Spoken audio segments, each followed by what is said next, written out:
اللہ وکفا وسلام علی عبادہ الذین اصطفى اما بعد فاعوذ باللہ من الشیطان الرجیم بسم اللہ الرحمن الرحیم حامیم والکتاب المبین آمنت باللہ صدق اللہ العظیم۔ معزز سامعین کرام، السلام علیکم ورحمۃ اللہ وبرکاتہ۔ شوق اور محبت سے درود شریف اللہم صلی علی محمد وعلی آل محمد کما صلیت علی ابراہیم وعلی آل ابراہیم انک حمید مجید، اللہم بارک علی محمد وعلی آل محمد کما بارکت علی ابراہیم وعلی آل ابراہیم انک حمید مجید۔ شعبان المعظم کی آج 10 تاریخ ہے اور اللہ کریم کے حکم سے ہم دن بدن ماہ رمضان المبارک کے قریب ہوتے جا رہے ہیں۔ آنے والی جو منگل اور بدھ کے درمیانی شب ہے وہ لیلۃ النصف من شعبان، یعنی شعبان کی 15ویں شب ہے، جس کے بارے میں 10 صحابہ کرام سے کچھ احادیث مروی ہیں جن کا مجموعہ اس بات پر دلالت کرتا ہے کہ اس رات میں کوئی خاص بات ہے۔ بہرکیف اللہ کریم ہمیں ماہ رجب نصیب فرمایا، ماہ شعبان کی 10 تاریخ تک پہنچ گئے، اور حضور علیہ السلام کی نسبت سے وہ دعا جو بڑی بابرکت ہے، بڑی ہی بابرکت دعا ہے، اللہم بارک لنا فی رجب و شعبان، یا اللہ ہمارے لیے رجب اور شعبان کے مہینوں میں برکت عطا فرما، وبلغنا رمضان، اور ہمیں رمضان المبارک تک پہنچا دیجیے۔ زندگی کی اتنی مہلت، اللہ کی مغفرت، اللہ کی عطا اور اللہ رب العزت کی جو رضا کی جگہ ہے، جو جنت، یہ سب کچھ اس کو پانے کے لیے ہے۔ اور حدیث شریف میں مفہوم ہے، جناب سیدہ عائشہ رضی اللہ تعالی عنہ سے مروی ہے، انہوں نے ایک دفعہ حضور علیہ السلام سے سوال کیا کہ مجھے معلوم ہو جائے کہ آج کی رات لیلۃ القدر کی رات ہے، میں کیا مانگوں؟ حضور علیہ السلام نے فرمایا، کیا مانگو؟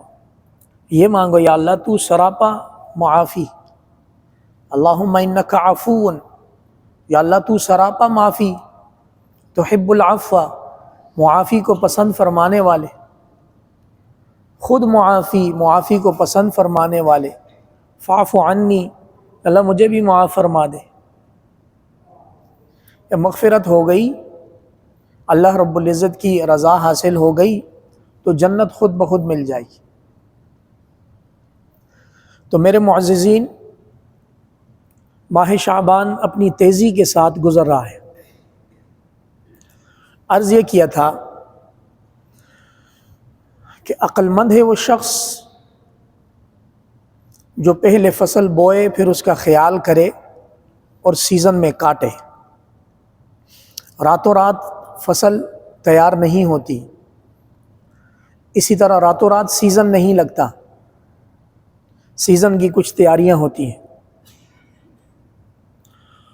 آج تک کی ٹیکنالوجی میں جہاز جو پرائیویٹ جیٹ ہوتا ہے وہ سواریوں کو لے کے ایک دم نہیں اڑتا، بلکہ فیول ٹینک بھرنے کے بعد رن وے پہ آتا ہے، وارم اپ ہوتا ہے، پھر بھاگتا ہے۔ 300 کلومیٹر فی گھنٹہ کی رفتار سے زیادہ بھاگتا ہے، اس کے انجن گرم ہوتے ہیں، اور پھر ہلکے سے گیئر کو ایسے کرنے سے وہ فلائی ہو جاتا ہے۔ یہ ساری حصی مثالیں ہمیں یہ چیز سمجھاتی ہیں کہ آن کی آن میں یکم رمضان ہوتے ہوئے ہم تیز نہیں ہو سکتے۔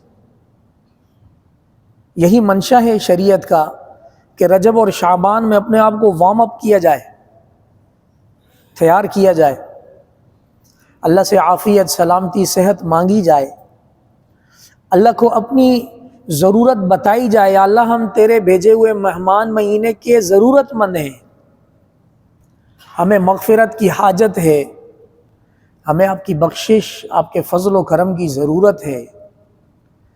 یہ سب کچھ ہم اللہ رب العزت کو دکھانا شروع کریں، اظہار کرنا شروع کریں اپنی بندگی کا، تاکہ رمضان المبارک اپنی آب و تاب کے ساتھ پھر نصیب ہو۔ جو شخص اس خیال میں رہتا ہے کہ وہ یکم رمضان سے تیز ہوگا، اللہ کریم ہے، اللہ کسی کو جذبہ دے دے، ایسا ہوتا بھی ہے، اور اللہ رب العزت کی طرف سے آسانیاں بھی ہوتے ہیں، سرکش شیاطین قید کر دیے جاتے ہیں، نیکی کرنا آسان ہو جاتی ہے۔ لیکن عمومی مزاج لوگوں کا یہ ہے کہ ایک دم سے وہ تیز نہیں ہوتے، ایک دم سے عبادت کا اتنا شوق، اس میں تھوڑا ٹائم لگتا ہے، 11 مہینوں کا زنگ ایک دم سے نہیں اترتا، ٹائم لگتا ہے۔ چنانچہ رمضان المبارک کی تیاریوں سے پہلے اپنے آپ کو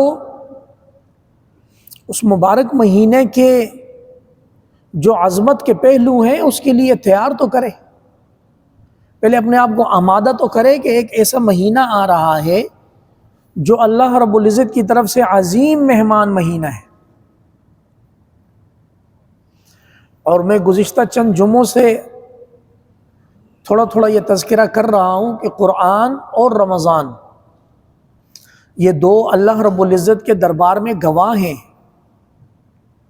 ان کی گواہی مانگی جائے گی، سنی جائے گی، اور پھر اس پر عمل کیا جائے گا۔ سائلنٹ وٹنس نہیں ہے یہ کہ بس پیپر کا ڈاکومنٹ بھر گیا، نہیں، پوچھا جائے گا۔ کہیں خدا نخواستہ ایسا نہ ہو کہ رمضان اور قرآن دونوں اللہ کے دربار میں یہ شکوہ کر دیں، یا اللہ کن ناقدروں کے پاس بھیج دیا، ایسے لوگوں کے پاس بھیج دیا کہ جنہوں نے صرف پیٹ پوجا اور سیزن لگانے کو اپنا مقصد بنایا۔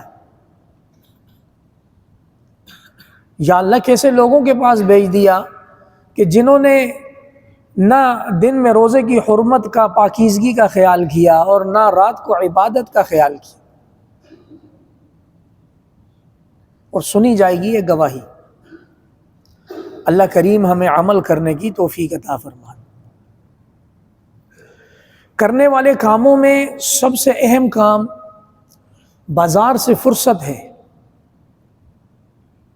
ہم سب کے ساتھ ضروریات زندگی وابستہ ہیں، اور یہ تا دم آخر یہ چلتی رہیں گی۔ بہترین ہے وہ شخص جو اپنی ان ضروریات کو ڈسپلن میں منظم طریقے سے انجام دے۔ جو کچھ بھی رمضان المبارک کے متعلق خاص ہے اس کو رمضان سے پہلے مکمل کر لیں۔ مثلا یہ پلاننگ کی ہے کہ عید کے لیے شاپنگ ہوگی، بچوں کے لیے ہوگی، خود کے لیے ہوگی، یہ کرنا ہے، وہ کرنا ہے، بہت سارے کام مارکیٹ سے ریلیٹڈ ہیں۔ بسم اللہ کریں، ابھی سے شروع کریں، فہرست بنائیں، نمبر 1 یہ، نمبر 2 یہ، اللہ کریں گے انشاءاللہ آپ کے 90+ کام اگر آپ نے صاف دل کے ساتھ ارادہ کیا تو آپ رمضان سے پہلے ان کاموں سے فارغ ہو جائیں۔ 5% کام، روزمرہ کی ضرورتیں، سحری افطاری کا سامان، یہ رمضان کے دوران بھی جاری رہے گا، کیونکہ مارکیٹ میں بھی دین الاسلام موجود ہے۔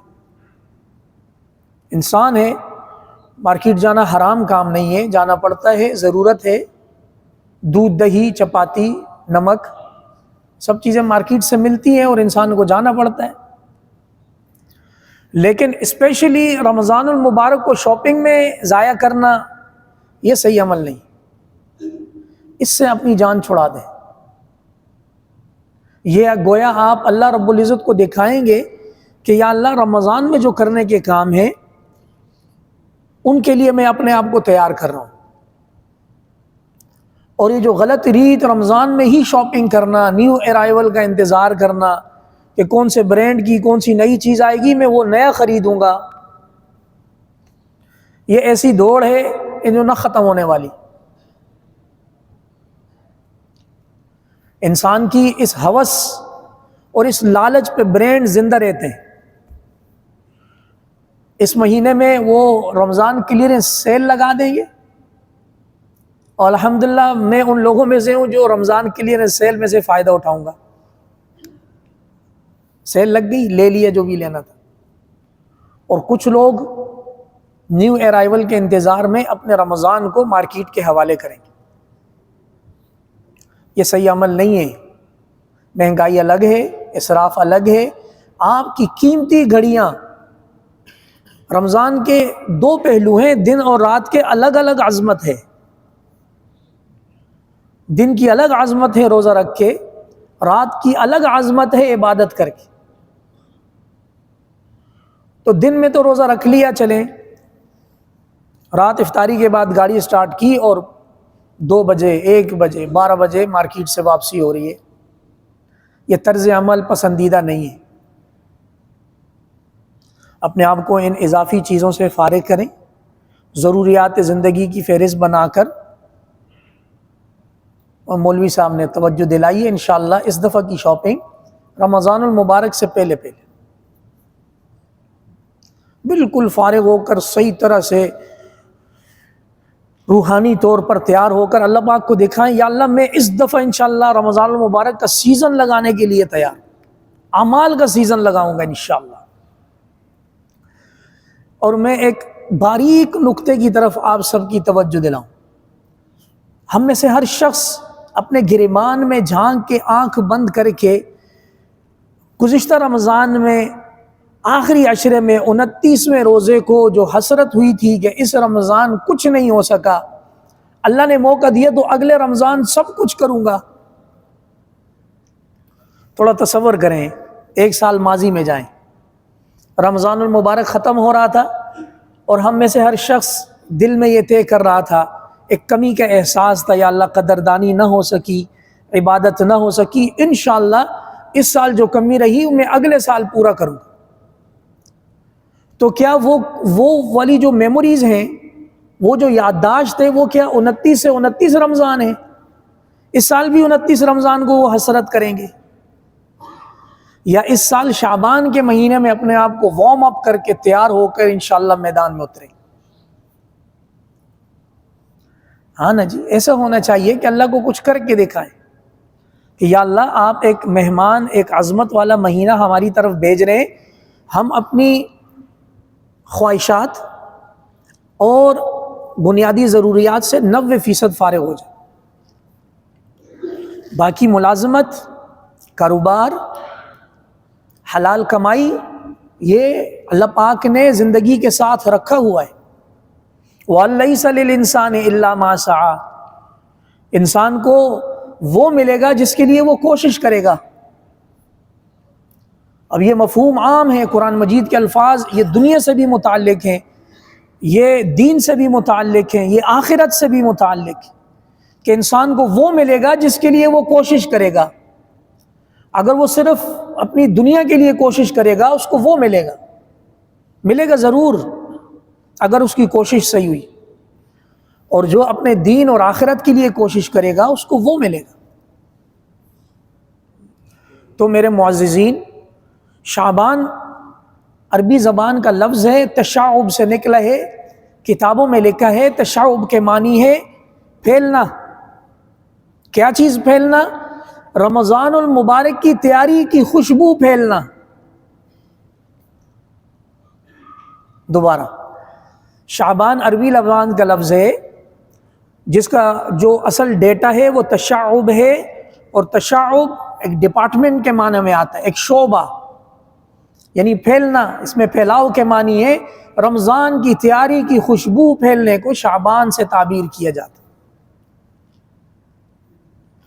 اور اگر ہم اس غفلت میں ہیں کہ یکم رمضان پڑھتے ہی انشاءاللہ ہم بوسٹ کر جائیں گے، ایسا ہوتا نہیں ہے۔ پھر سستی ہوتے ہوتے دوسرے عشرے میں دیکھیں گے، تیسرے عشرے میں دیکھیں گے۔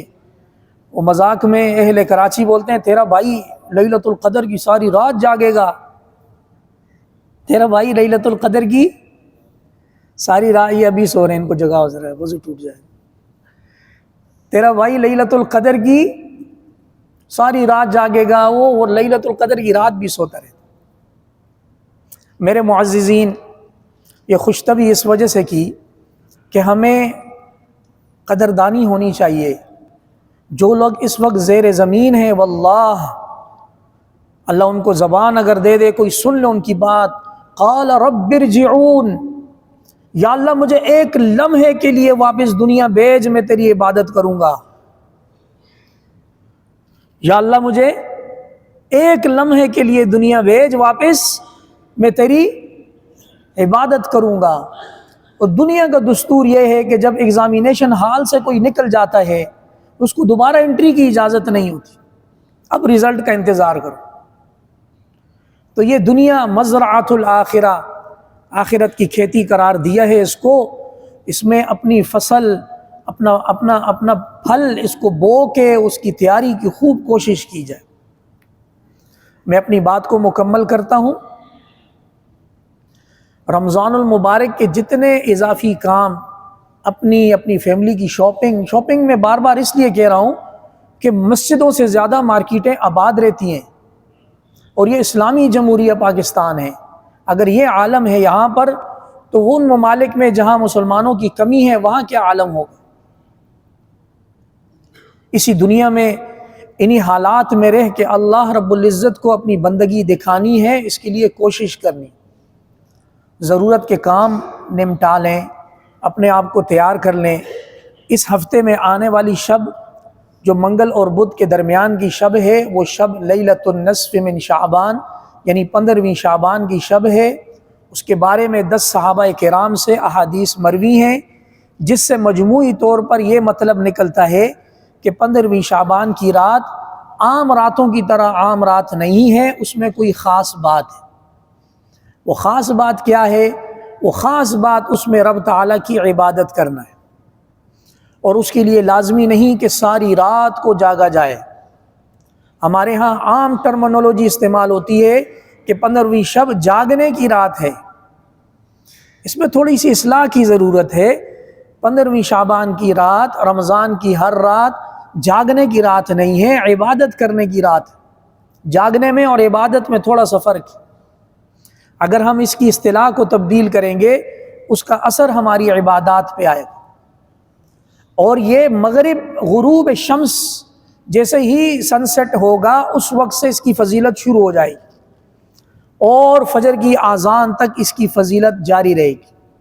رب تعالیٰ کی طرف سے خاص ندا لگے گی، کوئی ہے میرے سے مغفرت مانگنے والا کہ میں بخش دوں، کوئی ہے مجھ سے رزق مانگنے والا کہ میں اس کو رزق دے دوں، کوئی ہے مجھ سے رحم مانگنے والا کہ میں اس کو رحم عطا کروں، کوئی ہے ایسا، کوئی ہے ویسا جو مجھ سے مانگے میں اس کو عطا کروں۔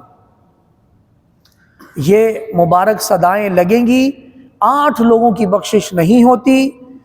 8 لوگوں میں سے مختصراً شرک کرنے والا، ماں باپ کا نافرمان، رشتہ داروں سے قطع تعلق کرنے والا، سینے میں بغض رکھنے والا، زنا کرنے والا، شراب پینے والا، اور آگے 3-4 لوگ اور ہیں۔ شراب پینے والا اس میں خاص طور پر شامل ہے۔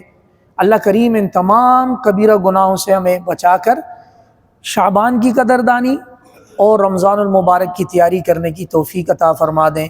وآخر دعوانا ان الحمد للہ رب العالمین۔ سنت ادا کیجیے۔